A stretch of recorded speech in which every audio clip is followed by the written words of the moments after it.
Hepiniz aynısınız. Sadece av. Direnmem boşuna.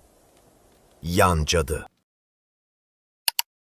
Leon uygulaması içinde sırlar, gizemler ve bilinmesi istenmeyen bilgilerle dolu. Bu uygulamayı kim yönetiyor veya belgeleri kim yüklüyor? Eski bir devlet ajanı mı? Belki de kimse bilmiyor ama burada kimsenin duymak veya görmek istemeyeceği birçok sır var. Leon, Exe'de her dosyanın bir tarihi vardır. Nerede, ne zaman, kim? Ama bu dosyada hiçbiri yoktu.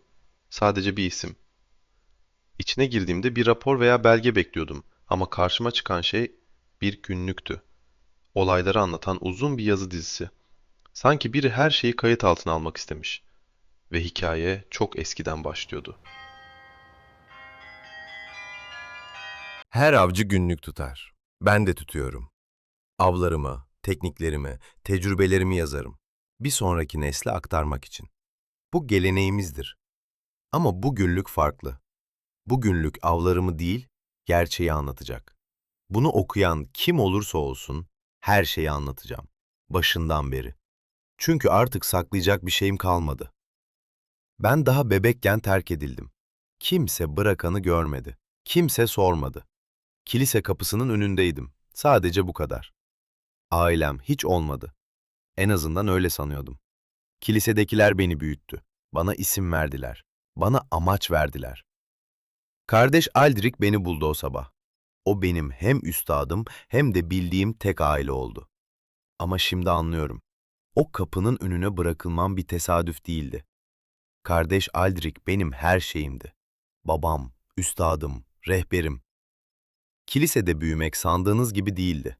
Dualar yoktu, şefkat yoktu. Sadece eğitim vardı. Ama Aldrich farklıydı. Bana özel zaman ayırırdı.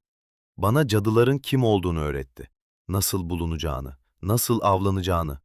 Tanrı'nın bizi bu iş için seçtiğini söyledi. Sorular sormadım. Sormaya cesaret edemedim. Çünkü soru sormak zayıflıktı. Ve ben hiçbir zaman zayıf olmak istemedim. İlk görevim küçük bir köydeydi. Hedefimiz yaşlı bir kadındı. Komşuları ihbar etmişti. Büyü yaptığını söylüyorlardı. Kapıyı kırdığımızda direnmedi, bağırmadı. Sadece baktı. Gözlerinde korku yoktu. Sadece üzüntü vardı. O bakış aklımdan çıkmadı. Yıllarca çıkmadı. Ama o gün görevimi yaptım. Soru sormadan, sorgulamadan. Şimdi o kadının masum olduğunu biliyorum. Ama artık çok geçti. Yıllar geçtikçe bu iş rutine döndü. Hedef bul, takip et, yakala, götür. Bu kadın 3 gündür kaçıyordu. Ormanda saklanıyordu. Ama ormanı ben ondan iyi tanıyordum. Direndiler hepsi. Bağırdılar, tehdit ettiler, yalvardılar. Hepsi aynıydı. Ben sadece görevimi yapıyordum. Yıllar içinde bazı şeyler dikkatimi çekmeye başladı. Tarikatın anlattığıyla gördüklerim uyuşmuyordu. Bir gece arşive girdim, izinsiz. Yasaktı. Ama artık önemsemiyordum. Bazı sayfalar yırtılmıştı. Bazı isimler silinmişti. Sanki biri bir şeyleri gizlemeye çalışmıştı. Sandığın içindeki belgeler çok eskiydi. Tarikatın kuruluşuna aitti. Ve orada yazan şey bize anlatılanlarla hiç uyuşmuyordu. Belgeler arasında tanımadığım bir sembol vardı. Tarikatın sembolü değildi. Daha eskiydi. Daha karanlıktı. Araştırdım. Günlerce araştırdım. Bu sembol başka bir gruba aitti. Tarikata düşman bir grup. Ve bu grup tarikatın kurulduğu dönemde aktifmiş. Aynı bölgede, aynı zamanda. Neden kimse bundan bahsetmemişti? Neden bu belgeler kilitli sandıktaydı? Bir şeyler gizleniyordu ve ben bulmaya kararlıydım. Diğerlerinden farklıydı, daha eskiydi. Üzerinde bir tarih yoktu ama üzerinde bir isim vardı. Bir bebek ismi. Benim ismim. Bu belge benim doğum kaydımdı ve altında şunlar yazıyordu. Kilise kapısına bırakıldı. Bırakan bilinmiyor. Ama hemen altında küçük bir not vardı, farklı bir el yazısıyla. Sonradan eklenmiş gibiydi. O ismi biliyordum. Tarikatın listesinde vardı. Yıllardır aranan bir cadı. Ve o beni kilise kapısına bırakmıştı. Odama çekildim. Tüm belgeleri masaya yaydım. Saatlerce baktım. İzolde. Düşman cadıların lideri. Beni kilise kapısına bırakan kişi. Neden? Neden bir bebek bırakılır kilise kapısına? Ve neden bu kilise, bu tarikat? Her şey birbirine bağlanıyordu. Ve o bağlantı beni korkutuyordu. Çünkü eğer düşündüğüm doğruysa, o zaman ben hiçbir zaman avcı olmamıştım. Sadece bir araçtım. O kapıdan çıkarken Aldrich'in son sözlerini duydum. Nereye gidiyorsun? Bunu yapamazsın. Tarikatın izni olmadan hiçbir yere gidemezsin. Bugün bu kapıdan çıkarsan aforoz edilirsin.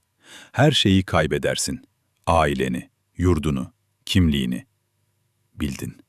Hep bildin. Özür dilerim. Bildim. Hep bildim dedi.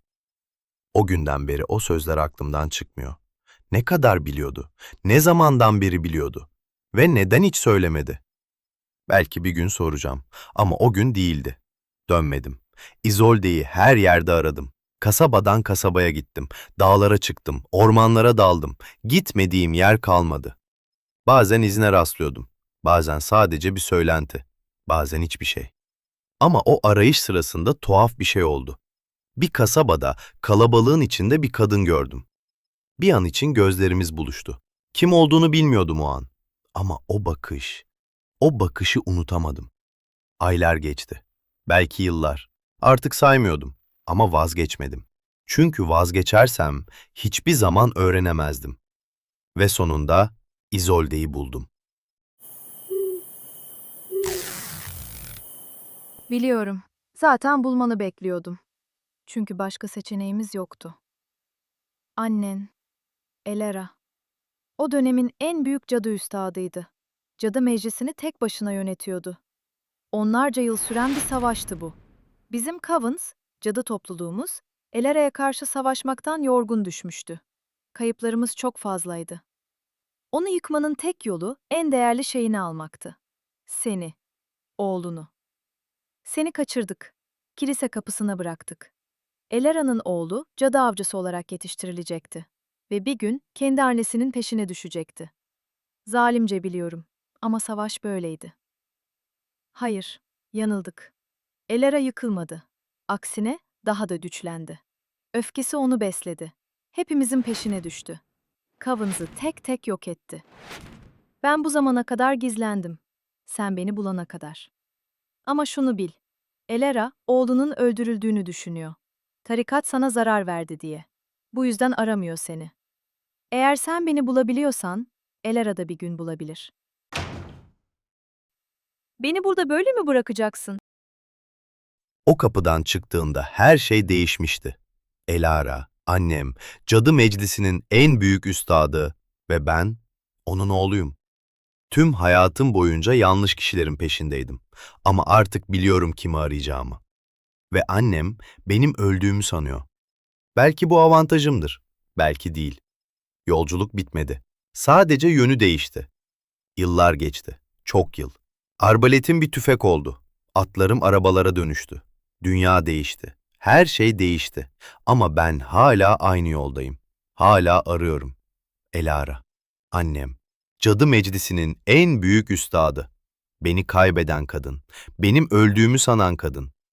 Tarikat hala var. Aforoz edildim ama onlar bitmedi. Yıllardır peşimdeler. Çünkü iyi bir avcıyım. Ve onlar benim bir gün işlerine yarayacağımı düşünüyor. Yanılıyorlar. Bir gün Elara'yı bulacağım. Ve o gün her şeyi anlatacağım. Dosya burada kapanıyor ama hikaye devam ediyor. Bu dosyada dikkatinizi çeken ne oldu? Elara kim? Nerede? Ana karakter onu bulabilecek mi? O kasabada gördüğü kadın gerçekten o muydu? Yorumlarda teorilerinizi yazın. Ve şunu da söyleyeyim. Hala aramızda dolanan bir cadı avcısı var. Bu yolculuğun bitmediği kesin. Belki farklı dosyalarda karşıma çıkar. Yeni dosyalardan haberdar olmak için bildirimleri açmayı ve abone olmayı unutmayın.